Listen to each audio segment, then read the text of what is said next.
Mi hijo desapareció en Disneyland durante 20 minutos. Cuando me lo devolvieron, supe inmediatamente que algo estaba mal. No porque viniera golpeado.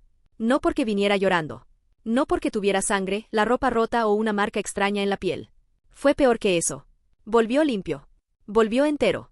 Volvió con la misma playera azul de dinosaurios, los mismos tenis con luces que él había escogido esa mañana, el mismo cabello pegado a la frente por el calor y la misma pulsera de identificación que yo le había puesto en la muñeca antes de entrar al parque.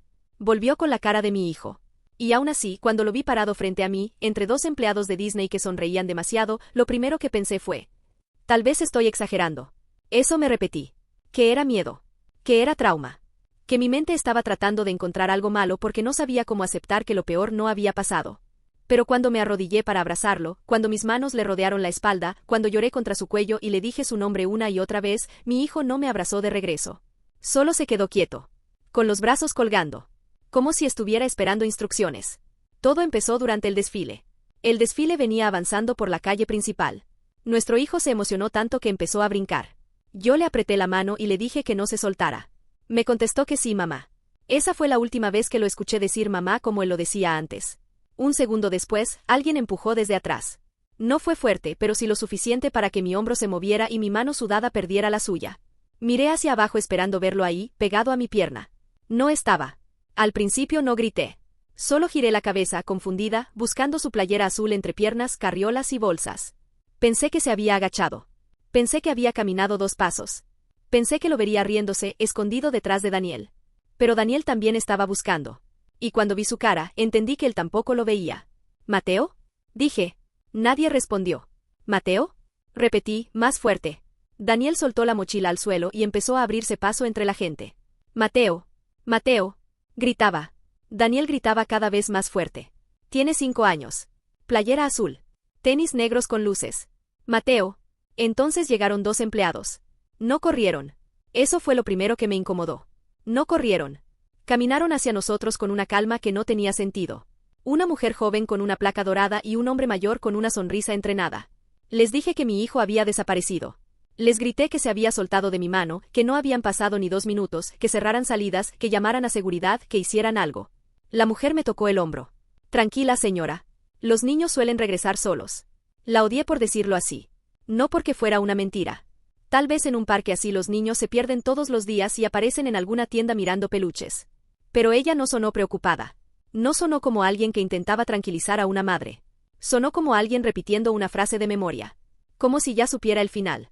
No me diga que me calme. Le grité. Mi hijo no regresa solo, tiene 5 años. El hombre mayor habló por radio. Dijo códigos que no entendí. Luego me preguntó su nombre completo, edad, ropa, estatura, si tenía alergias, si hablaba inglés. Todo demasiado ordenado. Demasiado limpio. Yo seguía esperando ver pánico en ellos. No lo vi. 20 minutos. Sé que fueron 20 porque miré mi celular cuando desapareció y lo volví a mirar cuando apareció. Pero esos 20 minutos no se sintieron como tiempo. Se sintieron como un lugar. Un lugar negro donde entré sin querer y del que nunca salí por completo.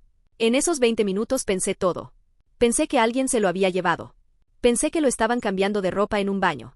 Pensé que lo habían subido a una camioneta. Pensé que lo último que mi hijo recordaría de mí sería mi mano soltándose.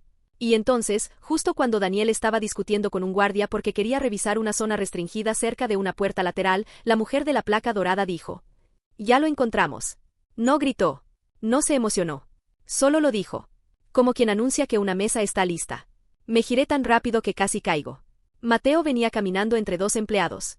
No lloraba. Eso fue lo segundo. Mi hijo lloraba por todo. Lloraba si se le caía el helado, si un perro ladraba demasiado fuerte, si se golpeaba un dedo contra la mesa. Pero después de perderse 20 minutos en Disneyland, después de no vernos, después de estar solo entre miles de desconocidos, caminaba tranquilo. Demasiado tranquilo.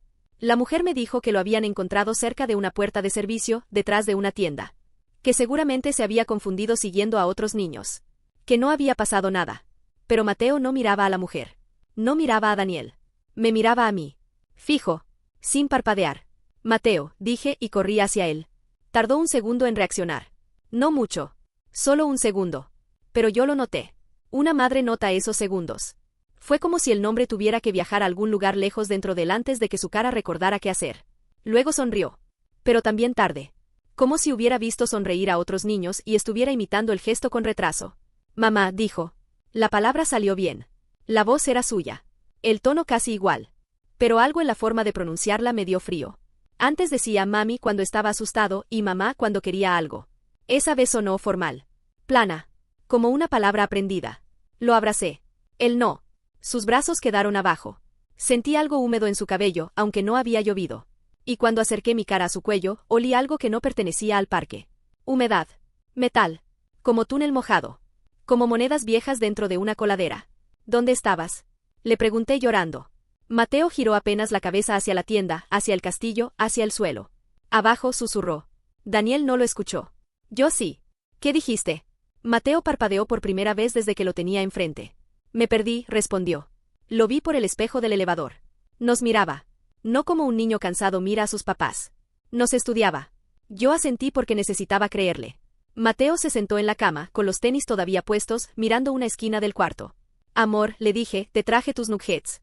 Los había comprado en el camino de regreso. Eran sus favoritos. Él podía estar enfermo, cansado o enojado, pero si veía nuggets, comía. Esa noche los miró como si fueran piedras.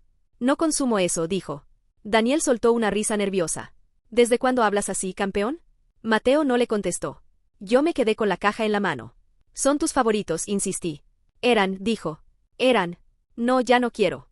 No, no tengo hambre. Eran. Como si hablara de una versión anterior de sí mismo. Esa fue la primera noche en que desperté a las 3:13 de la mañana. No sé por qué abrí los ojos. No hubo golpe, ni grito, ni pesadilla. Solo desperté con la certeza de que alguien me observaba. La luz del baño estaba apagada. Daniel dormía a mi lado. La habitación olía a aire acondicionado viejo y alfombra húmeda. Mateo estaba sentado en la cama de enfrente. Espalda recta. Pies colgando. Mirando la pared. Susurraba. No entendí las palabras al principio. Movía los labios muy rápido, como si contestara a alguien que hablaba desde adentro del muro. Mateo, dije en voz baja. Se calló. No giró la cabeza. ¿Con quién hablas? Pasaron varios segundos. Luego respondió. Con los niños que siguen ahí abajo. Desperté a Daniel. Él prendió la luz. Mateo ya estaba acostado, con los ojos cerrados, respirando lento. Daniel me miró con cansancio y preocupación, pero no con miedo. Estaba dormido, me dijo. No, estaba sentado. Pudo haber sido sonambulismo. Me contestó, Daniel. Entonces tuvo una pesadilla. Quise discutir, pero Mateo abrió los ojos. Estoy cansado, dijo. Y otra vez esa forma de hablar. Demasiado clara. Demasiado adulta. Al día siguiente intentamos actuar normal. Error número 1 de todos los padres asustados, creer que la rutina puede tapar lo inexplicable. El niño tendría 4 años. Comía cereal y balanceaba las piernas. Mateo lo observaba sin parpadear. No hagas eso, le dije. ¿Qué cosa? Mirarlo así. Mateo giró hacia mí. Él escucha. Sentí que se me helaron los dedos. ¿Qué escucha? Daniel me interrumpió. Ya, por favor. No lo presiones. Pero esa tarde, en el avión de regreso a casa, vi a Mateo dibujar por primera vez. Se la di junto con crayones. Cuando miré su dibujo, esperaba ver el castillo. Sí estaba. Pero arriba. Pequeño. Como si el castillo fuera solo una tapa. Debajo dibujó líneas largas, negras, que bajaban por toda la página. Túneles. Puertas. Escaleras. Figuras altas sin rostro, tan delgadas que parecían hechas de palos. Y niños. Muchos niños. Todos caminando hacia círculos negros. ¿Qué es eso? Pregunté. Mateo siguió coloreando. El camino. ¿Qué camino? El que no deben encontrar. Le quité la libreta sin pensar. Él me miró, no molesto, no triste, solo curioso. Como si mi reacción fuera parte de algo que quería aprender. Daniel vio el dibujo y suspiró. Está procesando lo que pasó. ¿Tú ves esto como trauma? Le dije. ¿Y tú qué quieres que vea? ¿Un demonio? ¿Un monstruo debajo de Disney? No contesté. Porque dicho en voz alta sonaba ridículo. Pero en mi cabeza solo podía repetir el olor a humedad y metal. En casa no. En casa Mateo ya no sabía canciones que yo le había cantado desde bebé. La primera vez pasó mientras lavaba los trastes. Él estaba en la mesa, comiendo solo arroz blanco porque rechazaba casi todo. Para hacerlo sonreír empecé a cantar una canción tonta que habíamos inventado cuando tenía 3 años. Una canción sobre un dinosaurio que no sabía ponerse zapatos. Antes se reía desde la primera línea. Esa vez me miró como si estuviera escuchando un idioma extranjero. ¿No te acuerdas? Le pregunté. Debería acordarme, dijo. No dijo no. Dijo debería. Ese niño era muy ruidoso. No, yo era. Ese niño. Empecé a anotar cosas en una libreta porque sentía que si no las escribía, Daniel iba a convencerme de que todo estaba en mi cabeza. No quería nuggets. No decía mami. No recordaba canciones. Tardaba en responder a su nombre. Miraba esquinas vacías. Parpadeaba poco. El perro le tenía miedo. Lo del perro fue imposible de ignorar. Toby era un mestizo viejo y gordo que dejaba que Mateo le jalara las orejas, lo usara de almohada y le pusiera capas de superhéroe. Cuando volvimos de Disneyland, Toby corrió hacia la puerta como siempre, moviendo la cola. Pero al ver a Mateo se detuvo. No ladró al principio. Solo se quedó tieso. Luego bajó la cabeza y empezó a gruñir. Mateo extendió la mano. Toby chilló como si lo hubieran pateado y se escondió debajo del sillón. También está nervioso, dijo Daniel. El perro no está nervioso conmigo ni contigo. Porque nosotros no desaparecimos 20 minutos. Yo quería creer eso. De verdad quería. Pero esa noche Toby no durmió en el cuarto de Mateo como siempre. Se quedó afuera de nuestra puerta, temblando. Cada vez que Mateo caminaba por el pasillo, el perro metía la cola y lloraba bajito. Una tarde encontré más dibujos debajo de su cama. No uno. Muchos. Hojas arrancadas de cuadernos, servilletas, recibos, la parte trasera de una factura de luz. En todos estaba el castillo arriba. Siempre arriba. Y debajo, los túneles. Algunos tenían puertas marcadas con números. Otros tenían niños de la mano, caminando en fila. En varios aparecían las figuras altas sin rostro, inclinadas sobre ellos. En uno, Mateo había dibujado una alcantarilla. Al lado escribió: ellos viven abajo. Me senté en el suelo con la hoja en las manos. Mateo apenas estaba aprendiendo a escribir. Se equivocaba con letras sencillas. Escribía su nombre con la E al revés. Esa frase estaba perfectamente escrita. Letras rectas, limpias, separadas. Cuando Daniel llegó del trabajo se la enseñé. Por primera vez no tuvo respuesta inmediata. Pudo copiarla de algún lado, dijo al final. ¿De dónde? Internet, televisión, no sé. Daniel no tiene tablet. No ve videos solo. Y aunque la hubiera copiado, ¿por qué escribiría esto? Él apretó la hoja. Porque está asustado. No, Daniel. Nosotros estamos asustados. Él no. Esa frase lo dejó callado. Porque era verdad. Mateo no parecía tener miedo. Parecía estar esperando. Las 3:13 se volvieron una cita. Cada noche, sin importar a qué hora me acostara, abría los ojos exactamente a las 3:13. Al principio pensé que era ansiedad, que mi cuerpo se había acostumbrado. Pero luego empecé a escuchar susurros antes de despertar del todo. La tercera noche en casa, me levanté sin prender la luz y caminé hacia el cuarto de Mateo. La puerta estaba entreabierta. Él estaba sentado en la cama, igual que en el hotel. Mirando la pared. Susurrando. Esta vez pude entender algunas palabras. No, todavía no, ella sospecha, él no. Sentí náusea. Mateo. Se quedó inmóvil. ¿Con quién hablas? No contestó. Entré al cuarto. La temperatura bajó de golpe. No como aire acondicionado. Como entrar a un sótano. Mateo, mírame. Giró lentamente.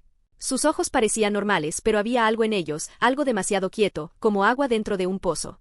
Los niños no duermen bien abajo, dijo. ¿Qué niños? Los que se pierden. Quise tocarlo, pero no pude. Por primera vez en mi vida, tuve miedo de mi propio hijo. La cita era para la semana siguiente. No llegamos. Antes de eso, Daniel escuchó. Acepté. Me acosté sola por primera vez desde el viaje. No pude dormir. Me quedé mirando el techo, esperando la hora. A las 3:13 escuché un golpe. Luego otro. Luego la voz de Daniel. ¿Qué dijiste? Me levanté corriendo. Cuando llegué al cuarto, Daniel estaba parado junto a la cama. Mateo seguía sentado, mirando hacia la ventana cerrada. Daniel tenía la cara blanca. Dime qué dijiste, repitió. Mateo sonrió apenas. No era una sonrisa de niño. Era una línea fina, educada. No creo que ellos noten la diferencia todavía, dijo. Daniel dio un paso atrás. Yo sentí que el pasillo se movía bajo mis pies. ¿Quiénes? Pregunté. Mateo no me miró. Miró a Daniel. Y entonces, con la misma voz de mi hijo, preguntó. Si tu hijo desapareciera, ¿notarías la diferencia? Daniel se quebró. Lo vi en su cara. Vi el momento exacto en que dejó de buscar explicaciones y empezó a tener miedo conmigo. Mateo se quedó dormido después de eso. O fingió dormir. Ya no sé. Pero cuando Mateo escuchó la palabra hospital, cambió. No gritó como un niño. Se levantó de la silla con una fuerza que no le conocía y tiró el vaso de leche al suelo. No van a abrirme, dijo. Daniel se acercó. Nadie va a abrirte, hijo. Solo queremos ayudarte. Mateo levantó la vista. Si abren el túnel, ellos también van a salir. La cocina quedó en silencio. ¿Qué túnel? Preguntó Daniel. Mateo parpadeó, lento. El que ustedes construyeron sin saber. Luego volvió a sentarse. Como si nada. En las fotos empezó otra cosa. Cuando la vi, casi dejé caer el celular. Todo estaba claro, el sofá, la lámpara, la pared, incluso Toby asomado debajo de la mesa. Mateo no. Mateo salía movido. Pero él no se había movido. Tomé otra. Igual. Otra. Igual. Su cara siempre parecía estar un segundo fuera de lugar, como si la cámara no alcanzara a decidir dónde terminaba. Daniel revisó el celular. Dijo que podía ser enfoque, luz, pulso, cualquier cosa. Entonces tomó él la foto. Mateo volvió a salir borroso. Esa noche no dormimos. A las 3:13 no hubo susurros. Hubo silencio. Y el silencio fue peor. Me levanté antes de mirar el reloj porque ya sabía la hora. Caminé al cuarto de Mateo y encontré la cama vacía. La ventana estaba cerrada. La puerta también. La casa seguía con seguro. Daniel, susurré. Pero cuando bajamos, la puerta principal estaba abierta. El seguro no estaba roto. Estaba puesto. Desde adentro. Como si alguien hubiera abierto, salido y vuelto a cerrar sin necesitar manos. Salimos a la calle en pijama. La madrugada estaba fría y húmeda. No había carros. No había perros ladrando. Solo un zumbido bajo como electricidad vieja, viniendo de algún lugar de la calle. Entonces lo vimos. Mateo estaba descalzo, parado frente a una alcantarilla al final de la cuadra. La tapa de metal estaba en su lugar. Pero alrededor había tierra mojada. No había llovido. Mateo, grité. No se movió. Daniel corrió hacia él, pero se detuvo antes de tocarlo. Yo llegué después, sin aire, con los pies helados contra el pavimento. Mateo tenía la cabeza inclinada hacia la alcantarilla. Como si escuchara una canción. Escucha, dijo. Vámonos a casa, le pedí. Escucha. Yo no quería. Pero escuché. Al principio solo oí agua corriendo muy lejos. Luego un golpe metálico. Luego algo que parecía viento. Y después niños. Muchos niños. Llorando debajo. No puedo explicarles ese sonido. No era fuerte. No era como escuchar una grabación. Era como si el llanto viniera desde una profundidad imposible, rebotando por tubos que no deberían existir bajo una calle común. Voces pequeñas, cansadas, suplicando sin palabras. Daniel cayó de rodillas. Yo tapé mi boca para no gritar. Mateo sonrió mirando la tapa. Me están pidiendo que regrese. No, dije. Lo abracé por detrás. Esta vez se tensó. Su piel estaba helada. Olía otra vez a humedad y metal, pero más fuerte, como si acabara de salir de una cisterna vieja. Tú eres mi hijo, le dije al oído. Tú eres Mateo. Tú estás aquí conmigo. Él giró un poco la cabeza. Ella decía eso también. ¿Quién? No respondió. Daniel lo cargó a la fuerza. Mateo no peleó, pero tampoco se aferró. Solo dejó que lo lleváramos con los ojos puestos en la alcantarilla hasta que entramos a la casa. A la mañana siguiente llamamos a la policía. Vinieron 2 oficiales y un trabajador municipal. Levantaron la tapa. No había niños. No había túneles imposibles. Solo agua sucia, basura, olor a drenaje. El trabajador nos miró como si estuviéramos locos. Daniel no dijo nada. Yo tampoco. Pero cuando todos se fueron, encontré algo en la entrada de la casa. Un crayón negro. Mojado. No era de Mateo. Sus crayones estaban en la mesa, secos, dentro de su caja. Esa tarde, Mateo dibujó por última vez. No lo vi hacerlo. Solo encontré el dibujo sobre mi almohada. Era nuestra casa. Perfectamente dibujada. Las ventanas, la puerta, el árbol pequeño de la entrada, la grieta del muro que Daniel siempre decía que iba a arreglar. Debajo de la casa había túneles. No debajo de Disneyland. Debajo de nosotros. Y en uno de los túneles, un niño de playera azul lloraba detrás de una puerta. Al lado, con letras perfectas, decía: El verdadero está llorando. No recuerdo haber gritado, pero Daniel dice que sí. Dice que grité tanto que los vecinos salieron a preguntar si todo estaba bien. Esa noche tomamos una decisión, nos íbamos. Empaqué ropa con manos torpes. Daniel guardó documentos, dinero, cargadores. Mateo se quedó sentado en la sala, viendo caricaturas sin sonido. Toby estaba escondido detrás de la lavadora. Antes de subir las maletas, me acerqué a Mateo. Amor, vamos a irnos unos días. No me miró. No van a dejarlos. ¿Quiénes? Los que aprenden sus voces. Sentí que la sangre se me iba de la cara. ¿Qué significa eso? Mateo apagó la televisión. La pantalla negra reflejó su cara y la mía. En el reflejo, por un segundo, no vi a mi hijo sentado junto a mí. Vi algo más alto. Algo inclinado. Algo sin rostro. Cuando me giré, solo estaba Mateo. Daniel dijo que nos fuéramos ya, aunque fueran las 2 de la mañana. Subimos las maletas. Revisamos puertas. Revisamos ventanas. Yo vestí a Mateo con pants, chamarra y sus tenis de luces. No se resistió. Caminó hasta el coche entre nosotros, tranquilo. Demasiado tranquilo. El coche no encendió. Daniel intentó una vez. 2. 5. El motor hacía un ruido seco y moría. Entonces todas las luces de la calle parpadearon. Una por una. Hasta apagarse. Desde alguna parte debajo del pavimento llegó un golpe. Luego otro. Como nudillos contra metal. Mateo, sentado en el asiento trasero, habló sin levantar la voz. Ya encontraron la puerta. Daniel abrió su puerta para bajar, pero yo lo detuve. No. Tengo que revisar. No abras nada. El golpe volvió a sonar. Esta vez más cerca.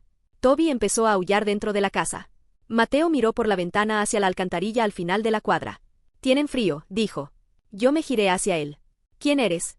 La pregunta salió sola. Una madre no debería preguntarle eso a su hijo. Pero yo la hice. Mateo me miró por fin. Y por un instante, solo uno, vi algo en su cara que sí reconocí. Miedo. Un miedo tan profundo que me partió en dos. Mamá susurró. Esa vez sonó como antes. Como mi niño. Me lancé al asiento trasero y lo abracé. Esta vez sus brazos subieron. Me abrazó fuerte. Demasiado fuerte para un niño de 5 años, pero no me importó. Lloré contra su cabello y repetí su nombre. «Ayúdame», dijo en mi oído. Luego su cuerpo se aflojó. Cuando lo separé, sus ojos estaban otra vez quietos. «Fue descuidado», dijo. No era mi hijo. Daniel lo escuchó y salió del coche como si la furia pudiera vencer al miedo. Abrió la puerta trasera y trató de sacar a Mateo. Nuestro hijo, o lo que estaba dentro de él, se aferró al cinturón con una fuerza imposible. Daniel gritó. Yo gritaba también. Las luces de sus tenis empezaron a parpadear solas, rojas, azules, rojas, azules. Desde la alcantarilla se escucharon voces. Esta vez no lloraban. Cantaban. La canción del dinosaurio que no sabía ponerse zapatos. Mi canción. La que solo Mateo y yo conocíamos. Daniel se quedó congelado. Yo sentí que el mundo se abría debajo de mí. Y entonces Mateo empezó a cantar también. Pero no con su voz.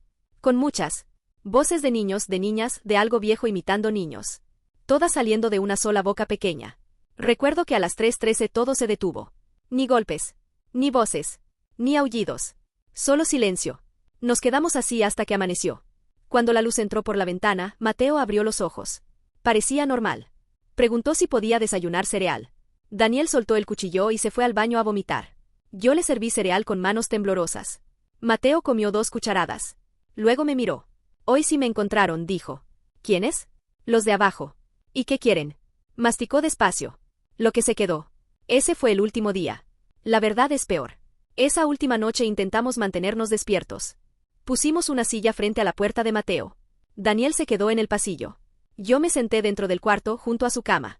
La ventana estaba cerrada con seguro. La persiana abajo. La luz prendida. Mateo dormía. O parecía dormir. A las 3:12 empezó a llorar. No un llanto raro. No una imitación. Un llanto de niño. De mi niño. Mami, dijo con los ojos cerrados. No me dejes abajo. Me acerqué a la cama. Daniel abrió la puerta. No lo toques, me pidió. Pero era mi hijo. Aunque fuera un segundo. Aunque fuera mentira. Aunque fuera una trampa. Era mi hijo pidiéndome ayuda. Le tomé la mano. Estaba caliente. Por primera vez desde Disneyland, estaba caliente. Mateo abrió los ojos. Corre, susurró. Entonces la luz se apagó. No sé cuánto duró la oscuridad. Tal vez segundos. Tal vez un minuto. Daniel gritó mi nombre. Yo sentí que algo me jalaba del brazo, no hacia la puerta, sino hacia abajo, como si la cama se hubiera convertido en agua negra. Escuché niños llorando alrededor. Escuché la canción. Escuché a Mateo gritar desde un lugar lejos, muy lejos. Cuando la luz volvió, la cama estaba vacía. La ventana estaba abierta. La silla seguía frente a la puerta. Daniel estaba en el suelo, con la nariz sangrando. Yo tenía tierra mojada debajo de las uñas. En la almohada había un dibujo. No estaba antes. Lo juro por mi vida.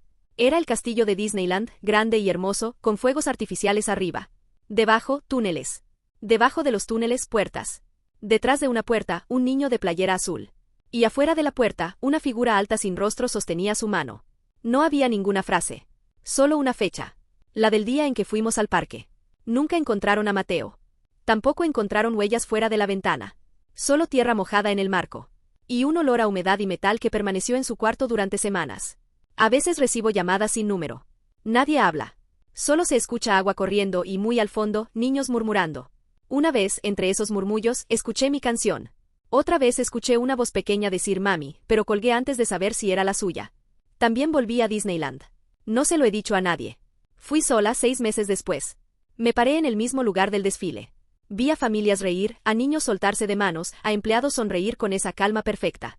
Me acerqué a una puerta de servicio detrás de una tienda, la misma zona donde dijeron haber encontrado a Mateo. Un empleado me bloqueó el paso. Era el hombre mayor de aquel día.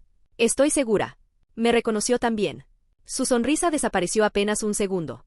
Esa área está cerrada, señora, dijo. Mi hijo estuvo ahí. No preguntó cuál hijo. No preguntó cuándo. Solo miró hacia el suelo. Los niños suelen regresar solos, murmuró. Esta vez entendí que no era consuelo. Era advertencia. Me fui antes de hacer algo que me encerrara para siempre. Desde entonces, cada noche despierto a las 3:13. No importa dónde esté. No importa si tomo pastillas para dormir. No importa si dejo luces prendidas. Abro los ojos a esa hora y escucho. La mayoría de las noches no pasa nada. Pero algunas veces, si la ciudad está muy callada, si acaba de llover, si hay una coladera cerca de mi ventana, puedo oír golpes suaves debajo de la calle. 3 golpes. Una pausa. Un golpe más. Como alguien pequeño llamando desde el otro lado. Todos me preguntan si creo que mi hijo sigue vivo. Pero esa no es la pregunta que me da miedo. La pregunta es otra. Porque después de todo lo que pasó, creo que la verdad es que mi hijo nunca regresó de Disneyland.